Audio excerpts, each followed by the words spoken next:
Hello there, great person, and welcome to this Q&A I prepared. So last week I asked you, what do you want to know about me?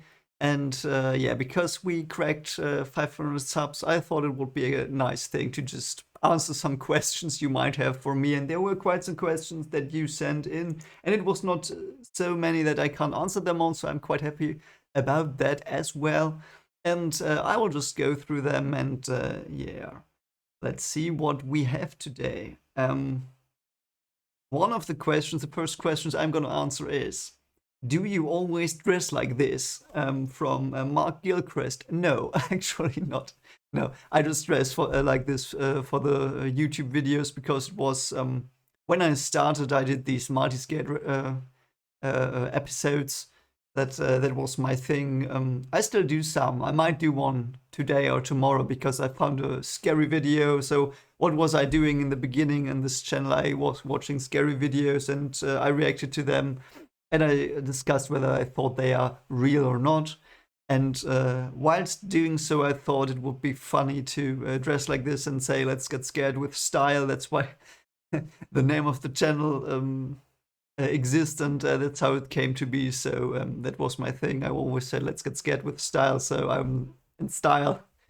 It was just some dumb thing, but yeah, I just continued it. So normally I dress differently. You can actually see how I would dress like in public when you watch my reaction to the Bleach short chapter.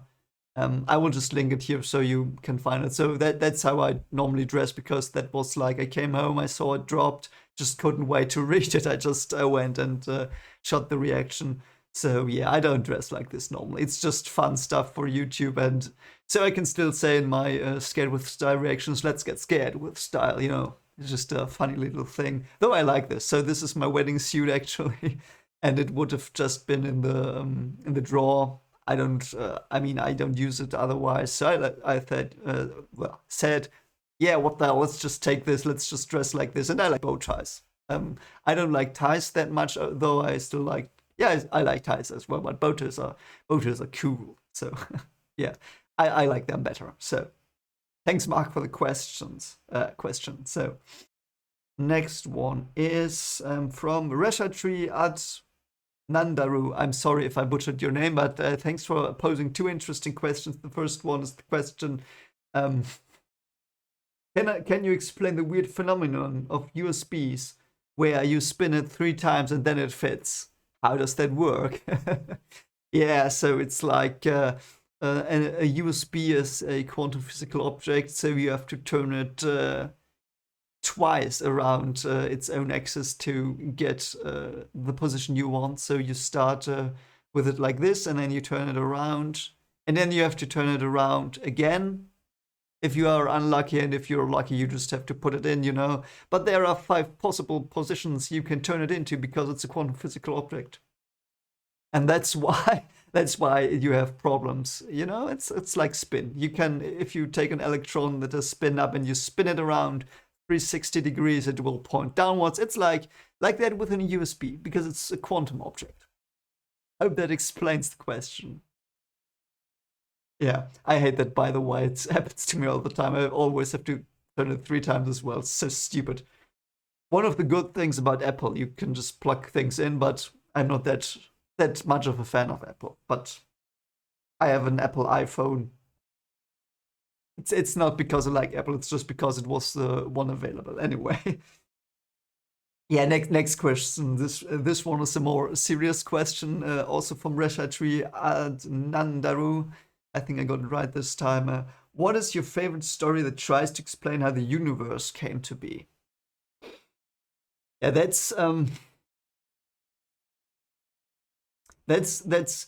I would have 2 answers to that. One is I think one is the Bible one. If you take story literally, and you can, my interpretation of the Genesis in the Bible is actually, though I like every creation myth in every culture, I like all of them, but the Bible one is the one I've looked at most because I grew up Christian. I was an atheist for a long time as well, but the Christian story is one I like very much because it is like this. For me, it's the creation of human consciousness that is depicted in the Genesis and in other creation myths as well. So it's not like for me, a creation myth is always not like how did the world come to be, but how did consciousness start to understand the world? You know, that's what I think about it. So one story is the Bible creation myth. Even though I like the Enuma Elish as well a lot, and the answer you were probably looking for is like I think the hypothesis very nice that the universe is it's like evolution as well. So there is a universe that pops up, and the universe has a certain proclivity, depending on the constants that are there, to produce black holes, because black holes are, so to speak, starts of new universes that are somewhere different, you know? And so universes that produce a lot of black holes will produce more, so they will survive, and the other ones that don't produce black holes will just dissipate, whatever.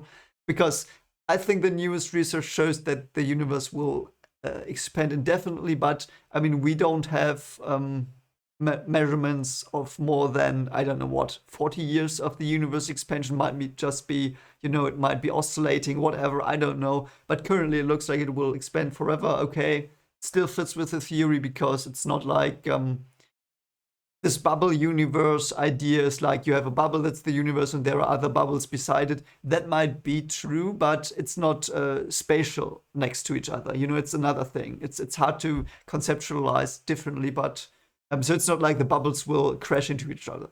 That's not like it. But I think that's my favorite hypothesis, and I don't think there is any evidence for it. None. But I like it. I like it because I like the evolution idea. I think that's something we see a lot, that things that work stay and things that don't work disappear, and that's basically the evolutionary idea, but on a more abstract level.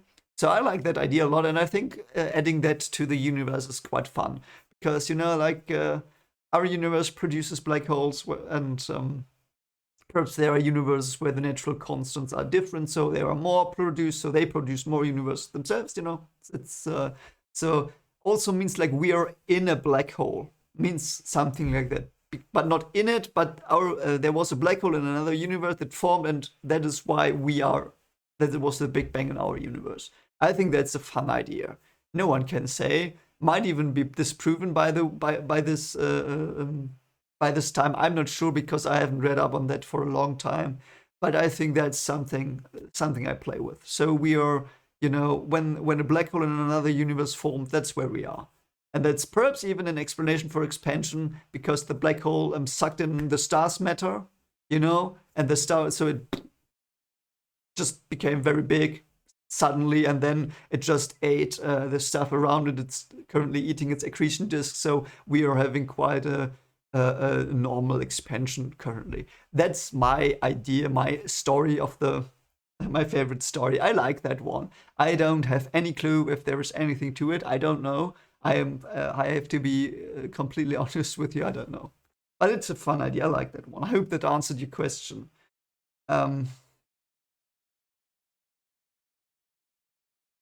Um, Bazi Mayan, I'm sorry I butchered that as well, wants to know, he did ask, what are the most interesting questions in science that are currently unsolved that you would love to know the answers to most? Okay. Okay. That's interesting.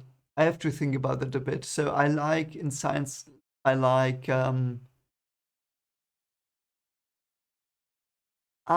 think it would be dark matter. I think. I think it would be dark matter. I know it's like a cop out a bit because probably many people say that, but I think it's dark matter for me because mm, and in compare together with that is is space-time also like what is it called? Screwed. Is it like, because in Einstein's equations he says it's not. He just says it. It's not proven or anything. So it's like it's torsion. Like, does space-time have torsion? Because if it does, and if it is linked to spins, as some people proclaim, I don't know how the research on that is either currently. I don't know. So this is also just speculation. But I think it might be that we have so spin is a three-dimensional property as we measure it, but behind that is the 4D Hilbert space. And by doing topological analysis of that, you can see that there are possible configurations in Hilbert space that don't map down to 3D space, but they might through torsion. And that might be antimatter. So that would be like Hilbert space states like spin, but spins that are not mappable to our universe, but their torsion effects might still, be bleed into our universe, so to speak. I have no idea if that's true. That's my theory on it anyway, because that might answer a lot, because that would mean that these spins that are not mappable to our universe might add torsion, which is gravity, but not interact in any other way. So it's just gravity that they have, and they would just be distributed like dark matter. That is my little pet theory, but it's also just a dreamy theory, so it's not very... I mean, these states in Hilbert space, they could possibly exist. I don't know why they should not. But all the other stuff I just said about it, I don't know. But that is my idea about dark matter. But I would like to know that. I would like to know what dark matter is. Yeah. Dark energy, not as well, because I don't really understand that. I have to be perfectly honest with you. I don't understand that a lot. It's like you measure how much energy the energy, German coming through, how much energy the universe does have, how much is explained, and then you can measure it. I don't know. Hope that answered your question. So it's dark matter because of the reasons I just said. I just want to know if my theory is or my hypothesis is going the right direction, or if it's complete rubbish, which might be. It's like, because it's just like dreamy stuff. I don't know. It's not like actual. I mean, it could exist possibly in mathematics, but I don't know anything about it. Okay, so yeah. Andreas Gaming 97 asked, and yeah, shoutouts to everyone who asked questions, by the way. I know you are following me a lot in these comments, and yeah, Andreas Gaming 97, thanks you for being there on Halloween in my live stream. That was fun, even though we were 3 people only, but it was fun to join online as well. If you see this, shoutouts to you and to Ake, I think, and yeah. The other one, and I would butcher your name, and that's why I don't try it. So thank you again for being in my live stream and giving me company. Yeah, so your question is, Andreas Gaming 97, is what made you want to make YouTube videos? Yeah. So those, I think there are 3 reasons. One reason is because I want to polish up my English, because I've been watching TV shows and I've been playing games and watching movies in English since I was 16, and I always do that. I never watch something in German if I can avoid it, because I hate German dubs. So I watch almost everything in English, but I've not been talking English a lot before I started making these videos. So I've been on 1 or 2 conferences in like Bologna in Italy or so, when we scientists sometimes come together and exchange we did at least before the coughing started. But yeah, we exchanged, and I really noticed talking English was so rubbish. It was absolute rubbish. And I went to Paris to a friend of mine. He's a professor there at the university. And we met for a project, and my English was rubbish. So my English was so rubbish, save for the situations where I talked to someone who was a native speaker, because then I could tune in on their the sound of their voice, so to speak. The how they talk. I could tune in on that, so it was okay there. but my pronunciation was so rubbish I couldn't get out a single sentence, and I was very mad at that because I love English so much. I like that. I love the language. It's a beautiful language, and I wanted to improve that. I think I have. If you watch my first videos, and I will for my for my 1,000. If we get to 1,000 next year, somewhere down the line, I think we might. Let's not be stupid. I think we might do that. So if you know what I will do. So one thing I said I will do is I will build one of those gizmo things that they use to detect ghosts, and I will analyze it and tell you why it's stupid. That's my plan. Was always my plan. I joked about that when I was just having 3 subscribers. So I will be true to my word. I will do that.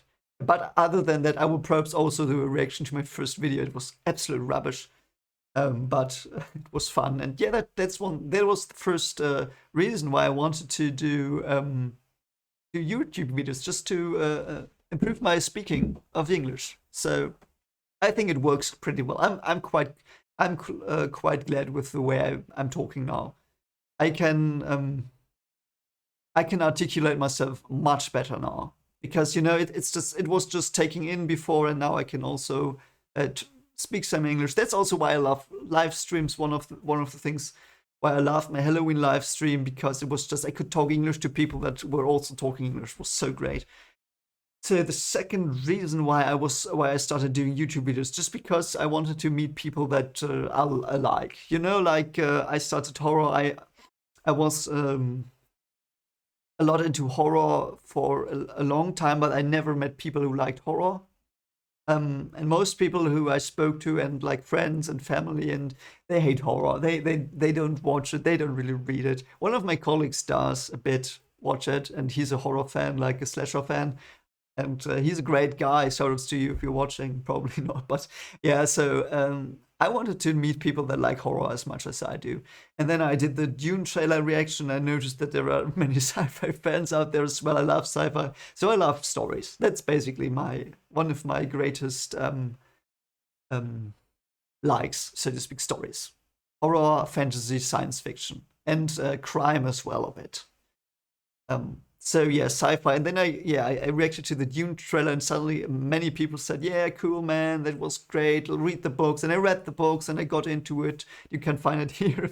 Yeah, some shameless self-advertising. So you can find those here in the playlist. So I had no idea about Dune. I got into Dune because of some very, very lovely people, and shoutouts to you as well, like Joseph Nako and Genre Online and Ornithopter. Many people that were so kind, and yeah, so I met people that liked sci-fi as well. And then here with Wheel of Time, which I recently started, there were so many fantasy fans. And I have not been into fantasy since I was 19, because when I was 19, I finished my second fantasy novel.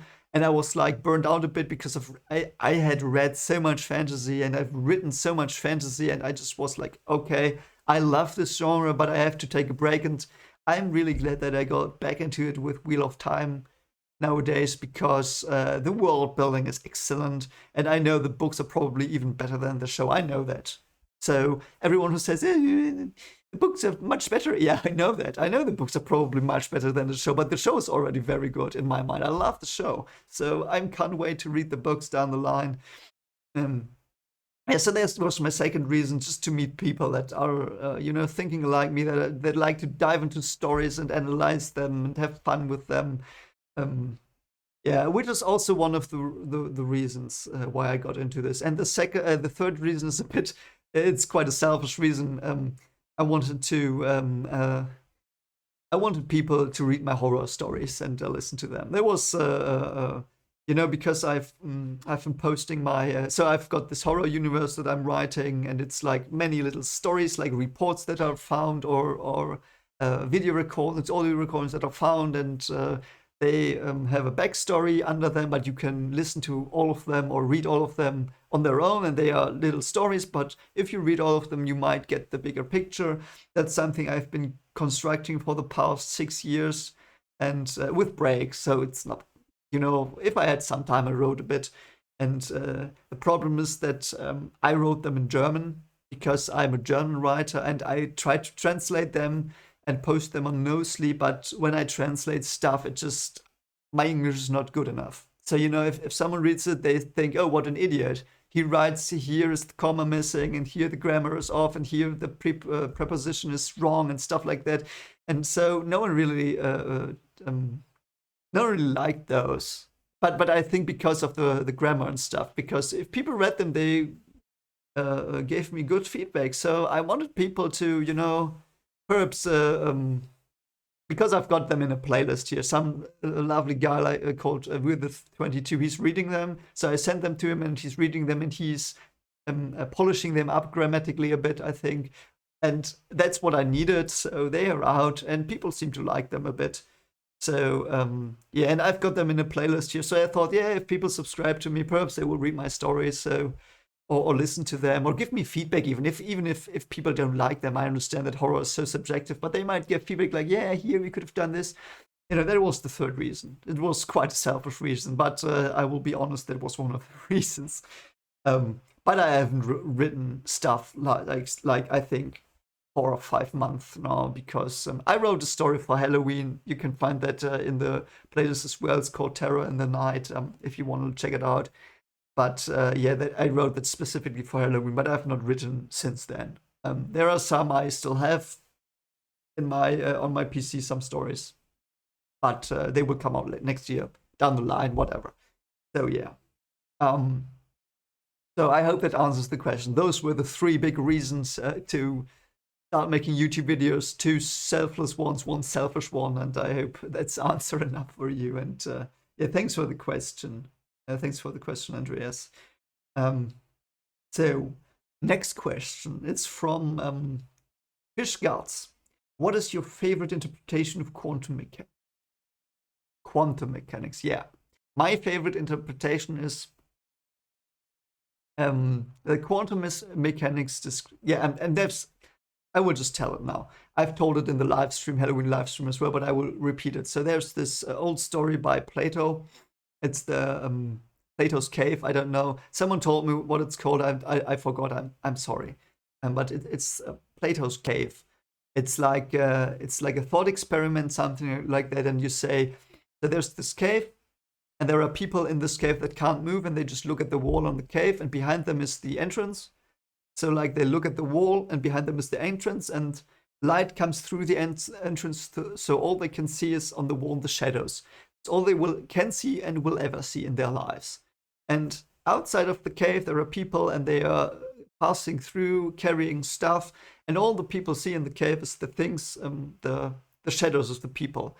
So what they do is they create physics, and it was not physics originally. I'm just adapting it to tell you my interpretation of quantum mechanics. So it's like they devised this physics construct of the wall, so to speak. So all the shadows, they could describe them, but there are things they just can't describe because they don't get every aspect of the 3D people behind them. They just see 2D shapes.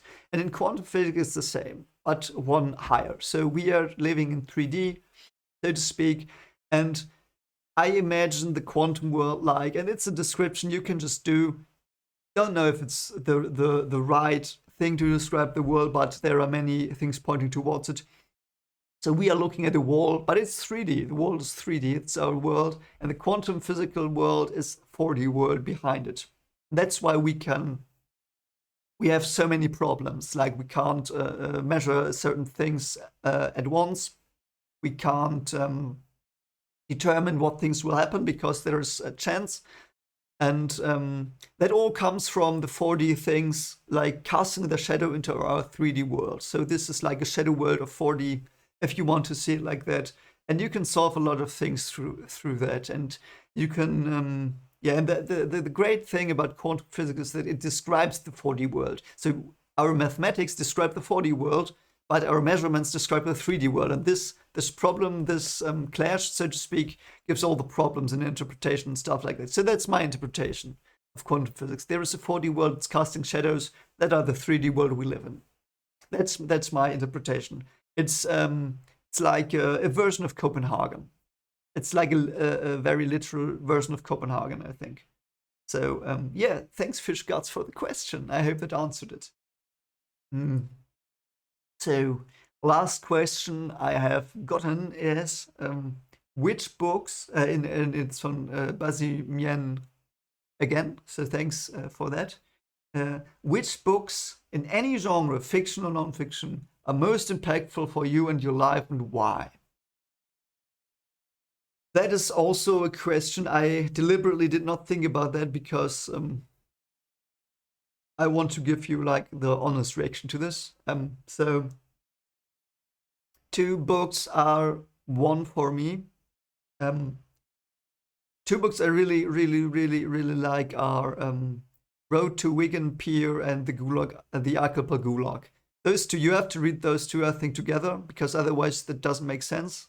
Even though they are written by different guys and they have been written in different periods of time, but one is one tells you what happens if capitalism goes rampant, one tells you what happens when communism goes rampant, and they both tell you what really happens if you go down one of those alleys too far. And it shows that you have to, socialism and capitalism, you have to balance them. It's what we do in the West a lot, like the social market economy, whatever it's called here in Germany and in Sweden and Norway. So we try it, but yes, currently several parties are leaning in one or the other direction a bit too much. And you should have read those two books, and I did because when I was very young, I was quite socialist. I think I was very socialist. Like I was this typical guy, like like share and stuff like that. And now I'm like more central. I'm quite in the center. I see positives and negatives on both ends, like capitalism and socialism. I see that. It's not that easy. You can't just say it's one of those. It doesn't work. Will never work, I think. Both of them. Even though capitalism, if you put a little bit of socialism and capitalism, it works better than when you take a lot of socialism and could put capitalism in it, like China does currently. I mean, they are good economically, but I don't think I don't have to say more to China, I think. I will not do that. I don't want to get censored here. So, but, those are two books that were very, very important for me because it showed me what happens if you go to the extremes of those ideas. And they are horrifying books. There are books, I like the Archipel Gulag, I had to put it away because it was too horrifying. And I've read a lot of horrifying stuff. So those are, it's for me one book. Archipel Gulag and Road to Wigan Pier. If you have to read them together, I think. You do. So another important book was, because I loved it so much, it was the Night Train to Lisbon. I don't know if it's the English title. It is the title, the way I would translate it from the German title. So it's something like that, like Midnight Train to Lisbon or Night Train to Lisbon, something like that. There was a movie. So my story for the book is, there's this guy, and he finds a book, I think in a library. I don't know why he found it. I haven't read it so long, but it was very impactful. And he finds this book, and he loves the book so much he wants to meet the author. And he's a teacher, and he's got a life and his life under control, though there is this disease he might have, and he doesn't want to go to the doctor. So those are several of the aspects why he gets into this book so much. He loves the book, he loves the ideas, and he just takes the night train and he just goes there. Just randomly goes to Lisbon. And the book is like the travel of this one guy and the book he reads. And the book he reads is such a powerful book. Like there are so many great metaphors and ideas in that, and I really, really got emotionally moved by that book. It's one of my favorite books of all time. And the movie is rubbish. Even though Jeremy Irons plays the guy, and he does a great job. Don't get me wrong, he's one of my favorite actors, a great actor. But the script just lost so much from the importance of the book, because it's like this guy wrote it that is in the resistance, the Spanish resistance, I think, and there was stuff, and he was a good guy, but he did messed up things as well, I think, a bit. And in the end, it's a very, very sad end between the lines, because the end is like, there's the sentence in the end, and the last sentence that got me so much, because it was like this metaphor all the way through the book, and you got to know the metaphor and what it stood for, and it ends with that metaphor, so it means something for the main characters, very sad. and it's just one sentence. And if you don't pay attention to the book, the sentence doesn't mean anything. But if you pay attention to the book and really understand it, that sentence hammers home so badly. What the best last sentence in the book I've ever read. Yeah.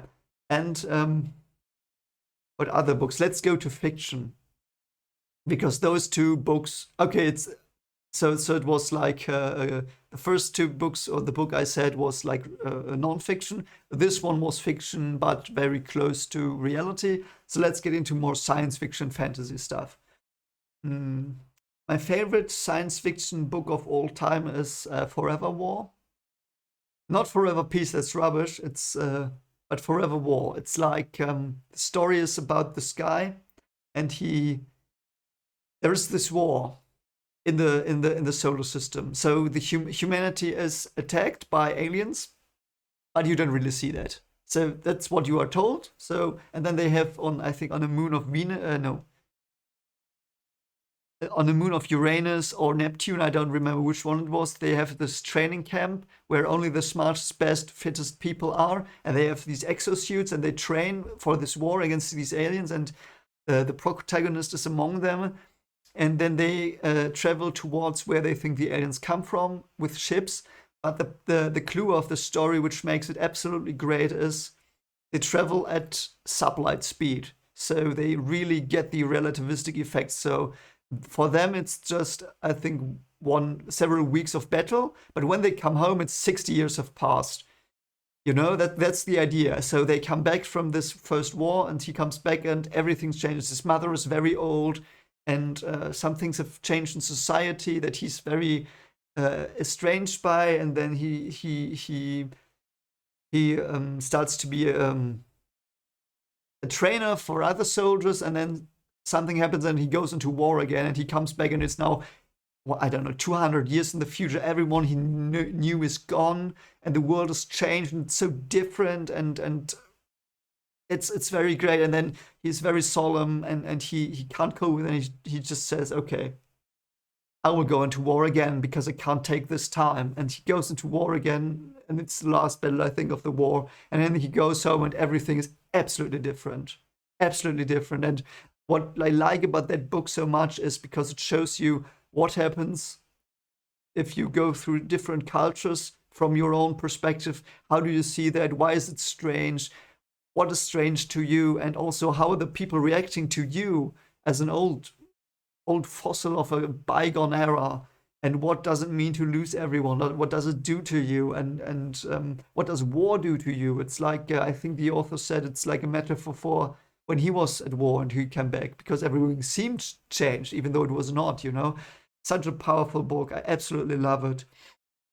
And I think what the last one I'm going to name, and I could name others. Probably. There are a lot of books I really like, but something that really stuck to me in my childhood or in my youth was Bleach.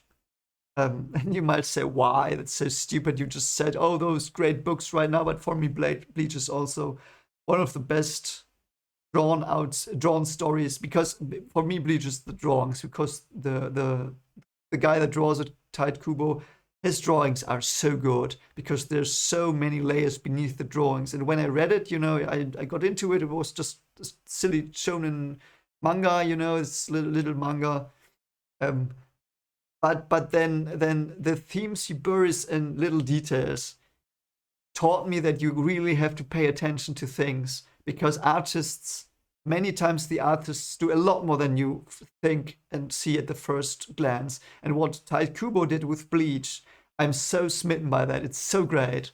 All the themes and the Japanese mythology that just has been woven into that, you know, like channeled into there. It's like a piece of magic, you know. And there are so many very, very profound ideas on Bleach, and they get better and better and better by the way, by the time it's drawn.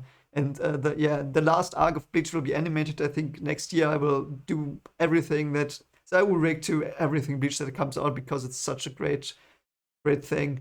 But there's like, I will give you an example for an idea, and it's been in, I think, Wheel of Time and Foundation as well, very heavily. It's this idea of stillness against progress. And Bleach has the best imagery for that I've ever seen, and I'm so in love with that one thing alone. It's without spoiling anything for you Bleach fans, it's Pernida and Mimi Hagi.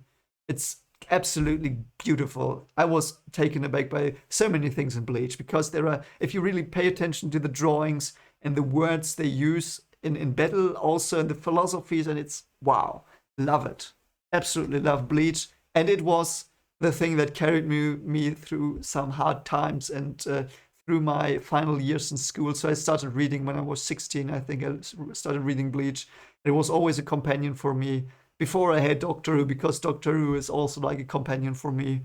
But in my during my studies on the university, that was like Doctor Who was the companion there, and Bleach was like last years of school and until it ended. So yeah, those were my favorite books, and that's why they were most impactful in my life, for my life as well. So the first two are impactful because they taught me not to run into extremes, because that can get very, very nasty for everyone. The second one is it taught me a lot of insights and ideas about life itself, and companion, not companions, like people you meet and how you interact and how you see them, how you see their values. Then the Forever War is because it impacted me because I understood different perspectives so much better by reading that book. And Bleach is because I like the mythology and the deep thought that was put into the drawing so much. And I will just classify it as a book here. I don't care. You don't. If you say it's not a book, for me it's a book. So that was my Q&A. It was 36 minutes, so I hope you liked it. Yeah, so those were the answers to the questions. I hope I answered everything the way you hoped I would. So I addressed everything properly. I hope that. And yeah, so today I will watch Doctor Who, and I'm waiting for Russell T Davies to come back to write good scripts. Yeah, I'm sorry. I don't know why I'm currently whatever. So Bleach, Doctor Who is has a big place in my heart. But if writing sucks, I hate it. I hate things that are not well written. I think that's the only thing I really, really get angry at in fiction. I don't care about bad acting. I don't care about bad sets, bad CGI. I don't really care about that. I care about bad stories. And if stories are written badly, they are written badly. And in Doctor Who, I think everything is very good, save for the scripts. The scripts are so rubbish. But that's my opinion. It's just an opinion. It's not a fact. If you like them, I would like them so much. I'm so sorry. Whatever.